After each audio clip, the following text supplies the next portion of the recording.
Saudara-saudara yang berbahagia, yang hari ini kita ketemu kembali dalam perkuliahan di semester ini mengenai keselamatan kerja dan kesehatan kerja yang acap kali disebut dengan K3, saudara-saudara sekalian. Kali ini saya akan awali dengan kontrak kuliah. Sebelumnya saya ucapkan Assalamualaikum warahmatullahi wabarakatuh. Salam. Om Swastiastu, Namo Buddhaya, salam kebajikan dan rahayu tentunya, serta salam sehat tanpa obat. Saudara mahasiswa yang budiman, ini kita akan lakukan kontrak kuliah, yakni beberapa hal yang harus kita taati bersama-sama dan kita rundingkan untuk mencapai suatu tujuan mulia, yakni selesainya mata kuliah ini di akhir semester dengan lulus semuanya dan nilai A semuanya kalau bisa. Baiklah saudara-saudara sekalian, ini yang akan saya paparkan antara lain demikian. Eh, di dalam kontrak kuliah itu, saudara-saudara sekalian, yang pertama adalah kita harus tahu model perkuliahan yang harus kita lakukan. Kan ini di era pandemi, sehingga perkuliahan itu cenderung kepada hybrid learning.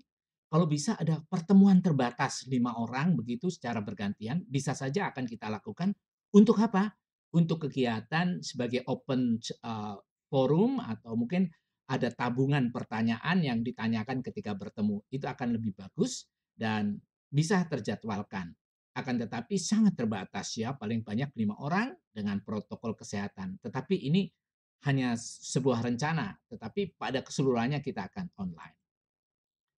Sekali lagi kita akan online, kita gunakan Zoom, meeting, bisa Google Meet yang semuanya online. Biasanya saya link di Verlinda, oleh karenanya Anda harus sit in dan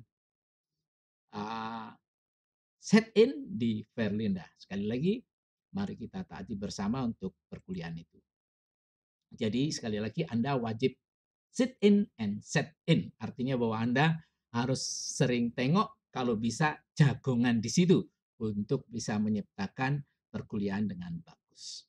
Saudara yang berbahagia, ketika kita ansinkronus, apa ansinkronus? Itu kuliah yang tidak langsung bertatap muka, tidak seperti Zoom bisa bertemu langsung dengan wajah dosennya dan mahasiswanya, akan tetapi bisa menikmati ansinkronus, yaitu bisa YouTube yang saya kirim kepada saudara yang bisa dinikmati kapan saja, di mana saja. Kemudian ansinkronus bisa berupa YouTube yang kami linkkan dengan Verlinda. Jadi Anda bisa mencari di Verlinda, khususnya di kolom perkuliahan saya dengan nama Vibela. Vibela atau singkatan dari video belajar. Saudara, bagaimana presensinya nanti? Presensi saya gunakan Google Form dengan link di Verlinda juga untuk pusat pemberitahuannya. Atau yang lainnya, Anda harus menggunakan WhatsApp. Jadi join dengan grup Anda, ya, sarana informasi, menanyakan sesuatu itu di WhatsApp. Oleh karenanya wajib memiliki WhatsApp grup. Oleh karenanya segera di-create saudara-saudara kalian dan tolong saya dimasukkan dalam WhatsApp itu. Nah, ini minggu pertama, hari ini adalah Anda akan mendapatkan tujuan keselamatan kerja, selamat kerja dan pelindungan tenaga kerja, dan selamat kerja secara produktivitas. Itu yang akan kita bicarakan minggu 1. Kemudian minggu 2, saudara, adalah dasar hukum dan peraturan keselamatan kerja, Undang-Undang Nomor 1 Tahun 70, dan ketetapan tentang pelindungan di industri dan tentunya di industri dan memperhatikan para pekerja itu sendiri, employee. Oleh karenanya dipersilakan saudara-saudara menengok ya di Google Search mengenai Undang-Undang Nomor 1 Tahun 70. Kemudian sistem manajemen dan keselamatan kerja, perkembangan sistem manajemen kerja dan kesehatan kerja itu bisa ditemukan nanti di minggu ketiga. Sekali lagi bisa sinkronus dan bisa asinkronus. Saya lebih suka asinkronus dulu, nanti ada open forum menjelang UTS atau open forum menjelang UAS. Saudara-saudara sekalian yang berbahagia, kemudian ini minggu keempat, keselamatan kerja dan pencegahan kecelakaan. Itu terdiri dari konsep keselamatan dan kesehatan kerja, kemudian prinsip dan metode pencegahan kecelakaan itu pada minggu keempat. Sedangkan pada minggu kelima adalah kecelakaan kerja di industri. Jadi teori terjadinya kecelakaan. Kecelakaan itu sebuah resiko di dalam industri yang tidak bisa dihindarkan. Tentu ada penyebabnya, oleh karenanya harus ada analisis kinerja dan tahu cause effect penyebab kecelakaan. Ingat bahwa 80% kecelakaan itu akibat pada manusia atau human factor dan 20% sisanya pada lingkungan atau tools. Tiga adalah klasifikasi kecelakaan kerja. Minggu keenam analisis kecelakaan kerja, mengenali biaya dan penyebabnya. Karena kecelakaan kerja itu bisa apa work accident itu bisa membuat losing ya, kehilangan sesuatu. Kemudian statistik kecelakaan kerja. Bagaimana kita membuatnya sebagai warning pada kita bahwa bagaimana kita zero accident. Kemudian ujian tengah semester. Nah, ini pertemuan ketujuh. Ini adalah pertemuan 1, 2, 3, 4, 5, 6. Itu yang kita gunakan di dalam pertemuan pertemuan sampai ke 6 itu yang kita gunakan sebagai bahan atau materi ujian tengah semester. Lalu tentang hygiene sanitasi industrial itu pengertian hygiene bagaimana, sanitasi industrial itu bagaimana, aspek yang berkaitan dengan sumber penyakit dan sebagainya. Saudara-saudara yang berbahagia, kemudian adalah penyakit akibat kerja. Jadi faktor-faktor penyebab akibat kerja, jenis penyakit akibat kerja dan pencegahan penyakit kerja. Jadi sebetulnya dalam dunia industri itu ada yang penyakit yang disebabkan oleh keadaan yang serta merta ketika itu ya disebut dengan itu short term ya. Jadi begitu. Tapi ada long term. Jadi setelah pensiun watuk-watuk, pegelinu dan sebagainya bisa terjadi.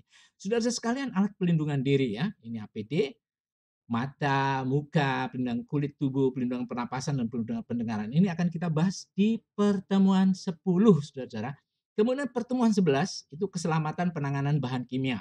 Jadi material safety data sheet, nanti akan kita sampaikan meletakkan itu, tata urutannya, sekuensialnya, bahan kimia. Karena ini sangat bahaya sekali dan mahal harganya. Kemudian saudara keselamatan kerja dari segi mekanik dan elektrik. Jenis bahan mekanik dan proteksi terhadap bahan mekanik, jenis bahan elektrik dan proteksi terhadap bahaya elektrik. Oleh karenanya APD tadi bersinggungan dengan ini. Kemudian proteksi bahaya kebakaran, penyebab bahaya kebakaran bisa jenis kebakarannya dan penanggulangan. Karena ada paradigma kalau matiin itu pakai karung basah. Kalau itu elektrik tambah bisa setrum saudara-saudara karena ada sirkuit breaker yang mengenai saudara-saudara sekalian. Kemudian peralatan deteksi kebakaran dan peralatan pemadaman api itu nanti yang kita pelajari di 13. Kemudian 14 itu pemutakhiran materi. Kita diskusi karena selama ini Anda pasti menabung atau mengantongi beberapa pertanyaan yang mengganjal pada diri Anda, ini didiskusikan pada ke-14. 15 kita ada open forum. Semuanya boleh menjawab pertanyaan kawannya yang minggu ke-14 itu yang belum terjawab. Nah, itu akan mendapatkan nilai dari saya. Kalau Anda bisa menjawab apa yang ditanyakan kawan-kawan di diskusi, tapi Anda bisa menjawabnya. Bisa dikirim melalui WhatsApp group atau mungkin pada saat pemutakhiran itu kita bisa diskusi. Dan terakhir adalah ujian akhir semester, success in examination. Anda luluslah harusnya. Itu saudara-saudara sekalian yang bisa saya sampaikan ya. Jadi hanya itu ya. Jadi kontrak kerjanya. Mudah-mudahan saudara-saudara bisa memahami apa yang akan menjadi tujuan kita bersama. Dan akhirnya saudara-saudara, saya mengucapkan terima kasih perhatiannya dan Assalamualaikum warahmatullahi wabarakatuh. Om Santi Santi. Sampai jumpa